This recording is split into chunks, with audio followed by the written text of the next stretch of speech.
भाई नाव और धारा पर आधारित सवाल देखें भाई। इसने बोला है यदि एक तैराक है जो 400 किलोमीटर की यात्रा धारा के अनुकूल करता है और 300 किलोमीटर की यात्रा है जो धारा के प्रतिकूल करता है, जबकि इन दोनों में क्या लगता है भाई, बराबर समय लगता है। इसका मतलब जब ये जा रहा है और ये वापस आ रहा है तो उसमें क्या है भाई, समय बराबर लग रहा है। ये कहानी है इसकी। देखो भाई इसने पूछा है तैराक की चाल और धारा की चाल का अनुपात पूछा है। देखो तैराक की चाल मान लेते हैं भाई x किलोमीटर प्रति घंटा मान लेते हैं और धारा की चाल मान लेते हैं हम y किलोमीटर प्रति घंटा मान लेते हैं। ठीक भाई, अब मुझे एक बात बताओ, देखो समय बराबर है। समय क्या होता है भाई, दूरी बटा चाल। देखो दूरी 400 किलोमीटर है, लेकिन ये दूरी क्या है, 400 किलोमीटर दूरी क्या कर रहा है, धारा के अनुकूल जा रहा है। जब अनुकूल जा रहा है तो दूरी बटा चाल, तो चाल क्या हो जाएगी भाई, जुड़ जाएगी, क्योंकि ये धारा के साथ साथ जा रहा है। जब ये धारा की दिशा में जा रहा है तो चाल को जोड़ना है। अब देखो आपको पता है 300 किलोमीटर की दूरी है जो धारा की विपरीत दिशा में जा रहा है, तो इस चालों को क्या कर देंगे हम, घटा देंगे। देखो डबल जीरो से डबल जीरो कट जाएगा, वर्ग गुणा कर लेते हैं तो यहाँ से 4x minus 4y equal to कितना गया भाई, 3x प्लस 3y आ गया। तो यहाँ से x का मान आया आपके सामने 7y आया। ठीक भाई, y को इधर भेज देंगे तो x upon y equal to कितना है भाई, 7। देखो डिवाइड में कुछ नहीं तो 1 लिख सकते हो। तो आपको इनकी चालों का अनुपात पूछा है तो कितना जाएगा भाई, 7:1 आ जाएगा। ठीक भाई, देखो अगला सवाल देखते हैं।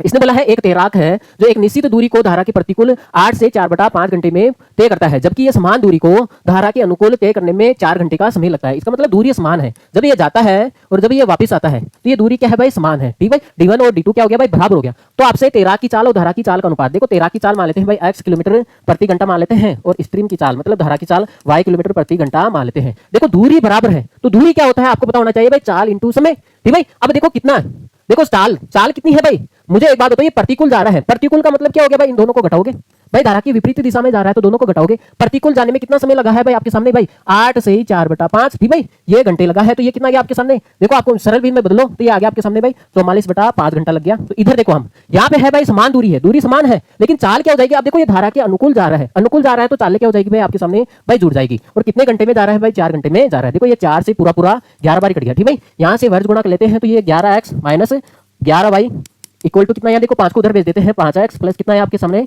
5y आए। देखो 11 में से 5 घटा दोगे तो 6x इक्वल टू आपके सामने ये कितना है भाई, 16y।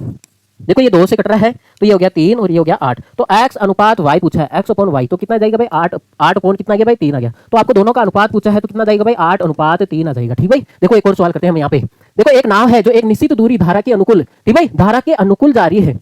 ठीक भाई, तो ये डाउन स्ट्रीम होगी तो कितनी है भाई, 33 किलोमीटर प्रति घंटा है। और देखो ये प्रतिकूल मतलब अप स्ट्रीम कितनी हुई, 14 किलोमीटर प्रति घंटा है। तो आपसे पूछी है स्थिर जल में नाव की, देखो बोट की चाल पूछी है। देखो बोट की चाल कैसे निकालेंगे, इन दोनों को जोड़ देंगे भाई, 33 प्लस 14 इन दोनों को जोड़ के 2 का भाग लगा देंगे। और धारा की चाल, ठीक भाई, स्ट्रीम की चाल पूछी है तो स्ट्रीम की चाल कैसे घटाएंगे भाई, स्ट्रीम की चाल इसमें इन दोनों को घटा देंगे और 2 का भाग लगा देंगे। भाई ये आपके सामने कितना आया, ये 4। ठीक भाई, 47/2। तो आपको पता है कितना जाएगा भाई, 23.5 ठीक भाई किलोमीटर प्रति घंटा इसकी चाल आ जाएगी। और ये कितना हो गया भाई, 19 अपॉन कितना है भाई, 2। ठीक भाई, तो ये आ गया आपके सामने 9.5 घंटा किलोमीटर प्रति घंटा इसकी चाल आ जाएगी। ठीक भाई, ओके।